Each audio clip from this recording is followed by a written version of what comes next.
নমস্কার বন্ধুরা, পিঙ্কি কিচেনে সবাইকে স্বাগত। রোজ রোজ নিরামিষের দিনে একঘেয়েমি রুটি পরোটা খেতে ভালো লাগে না। আজ সেই জন্য একটু অন্যরকমভাবে নিরামিষের একটা রোল বানিয়ে তোমাদের সাথে শেয়ার করব। ভিডিওটা সম্পূর্ণ দেখার অনুরোধ রইল বন্ধুরা। তার জন্য দেখো এখানে 2 বাটি মতো ময়দা আর আটা আমি মিশিয়ে নিয়েছি, আর দিয়ে দিয়েছি সামান্য পরিমাণে নুন আর একটু ময়ন মানে সাদা তেল দিয়ে খুব ভালো করে অল্প অল্প জল দিয়ে এটাকে একটা ডো বানিয়ে নিয়েছি। এবার এটাকে কিছুক্ষণ রেস্টে রেখে দেবো। আর একদিকে গরম জলের মধ্যে সয়াবিনটা আমি আগে থেকে ভিজিয়ে রেখে দিয়েছিলাম। আর এখানে টমেটো, ক্যাপসিকাম, কাঁচা লঙ্কা আর স্যালাডের জন্য শসা আর গাজর কেটে রেডি করে রেখেছি। ক্যাপসিকাম আর টমেটোটা লম্বা করে এখানে কেটে নিয়েছি। এবারে সয়াবিনগুলোকে হাত দিয়ে 3-4টে ভাগ করে ছাড়িয়ে নিচ্ছি। যেহেতু এটা বড় সয়াবিন, ছোট সয়াবিন হলে আর ছাড়াতে লাগতো না। আমার কাছে বড় সয়াবিনটা ছিল, তাই বড় সয়াবিনটা দিয়েই করছি। নিয়ে নিয়েছি 1 চামচ মতো আদা বাটা, 2 চামচ টক দই। 2 চামচ টক দইয়ের মধ্যে সমস্ত মশলাগুলো আমি এখানে অ্যাড করছি।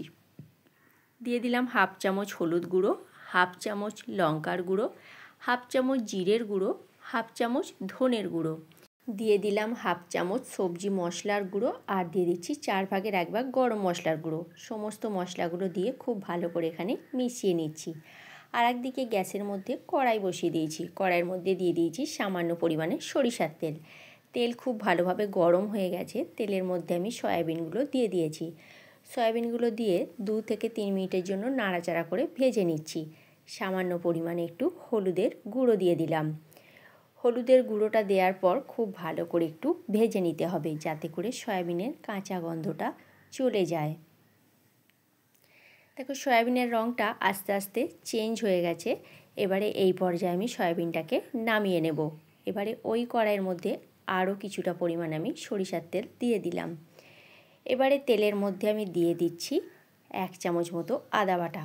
আদা বাটা দিলে খুব কিন্তু ছিটকে আসে, সেই জন্য আমি সামান্য পরিমাণে আদা বাটার জলটা দিয়ে দিলাম। আদা বাটার জলটা দেওয়ার পর খুব ভালো করে তেলের মধ্যে আদাটাকে আমি মিশিয়ে নিচ্ছি। মিশিয়ে নেওয়ার পর দিয়ে দিলাম টমেটো কুচিটা। আমি এখানে একটা বড় সাইজের টমেটোকে লম্বা করে কেটে নিয়েছি। সেই টমেটো কুচিটা আদার সাথে দিয়ে দিলাম।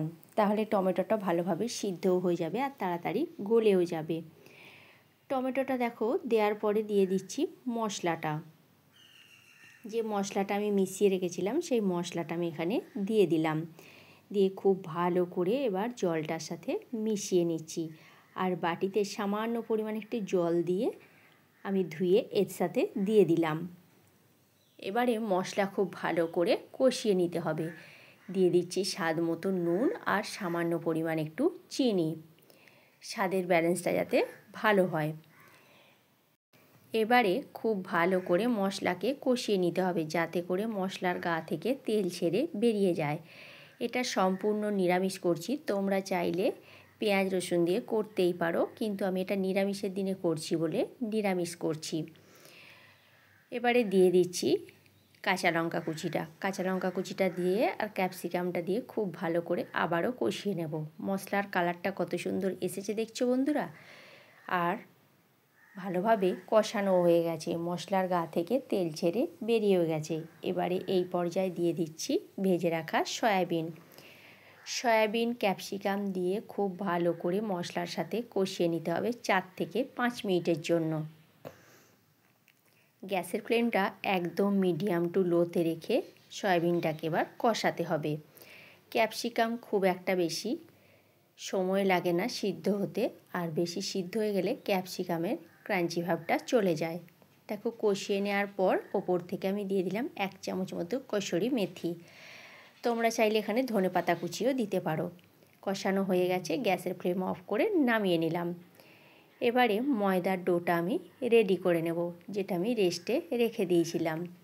রেস্টে রাখার পর ময়দাটাকে একটু হাত দিয়ে ভালো করে থেসে নেবে। ওখানটা তোমাদের আর দেখানো হয়নি। দেখো এখানে আমার 7টা হয়েছে। এবারে এক এক করে আমি বেলে নেব। সামান্য পরিমাণে ময়দার গুঁড়ি দিয়ে আমি এগুলো বেলে নিচ্ছি। তোমরা চাইলে তেল দিয়েও বেলতে পারো। আমি এখানে বাচ্চারা খাবে বলে তেল দিয়ে বেলছি না, সামান্য পরিমাণে ময়দার গুঁড়ি দিয়ে বেলে নিচ্ছি। বন্ধুরা, ভিডিওর রেসিপি যদি ভালো লেগে থাকে ছোট্ট একটা লাইক করো, কমেন্ট করে বলো রেসিপিটা তোমাদের কেমন লাগলো। ভালো লাগলে অবশ্যই একটা শেয়ার করে দিও। আর আমার চ্যানেলে যদি নতুন বন্ধু হয়ে থেকো তাহলে আমার চ্যানেলটা সাবস্ক্রাইব করার অনুরোধ রইল। ফেসবুক পেজ থেকে দেখে থাকলে আমার পেজটি ফলো করে নিও। দেখো, একটা আমার বানানো হয়ে গেছে। এবার আমি গ্যাসের মধ্যে তাওয়া বসিয়ে দিয়েছি। তাওয়া বসিয়ে দিয়ে উল্টে পাল্টে আগে আমি এটাকে সেঁকে নিচ্ছি। প্রথমেই কিন্তু তেল দিয়ে দেব না, যেহেতু বাচ্চারা খাবে।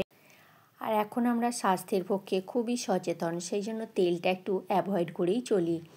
এইভাবে আমি এক এক করে বেলে সেঁকে নিচ্ছি। আগে সমস্তটা সেঁকে নিয়ে তারপরে আমি তেলের মধ্যে ভাজবো। আমি একটা তোমাদের দেখিয়েছি, বাকিগুলো আমি এক এক করে করে নেব। এইভাবে উল্টে পাল্টে অল্প পরিমাণে তেল দিয়ে আমি এটাকে ভেজে নিলাম। দেখতেই পেলে কত কম সময়ে এটা আমার ভাজা হয়ে গেল। এটা বাচ্চাদের টিফিন কিংবা বড়দের টিফিনে হেলদি একটা জলখাবারের রেসিপি। দেখো, খুব ভালো করে আমার ভাজা হয়ে গেছে। আমি এবার এটাকে প্লেটের মধ্যে তুলে নিচ্ছি। বাকি সমস্তগুলো আমি একইভাবে ভেজে নিয়েছি, তোমাদের ওখানটা আর দেখাইনি। এবারে পেপারের ওপর একটা রুটি দিয়ে সয়াবিনের যে কষাটা করে রেখেছি সেই কষাটা ওর মধ্যে দিলাম। আর দিয়ে দিচ্ছি একটুখানি টমেটোর সস আর চিলি সস। দিয়ে দিলাম শসা আর গাজরটা। যারা পেঁয়াজ খেতে পছন্দ করো তারা পেঁয়াজ দিতে পারো। আমি যেহেতু এটা নিরামিষ করছি সেই জন্য এখানে পেঁয়াজের ব্যবহার করিনি।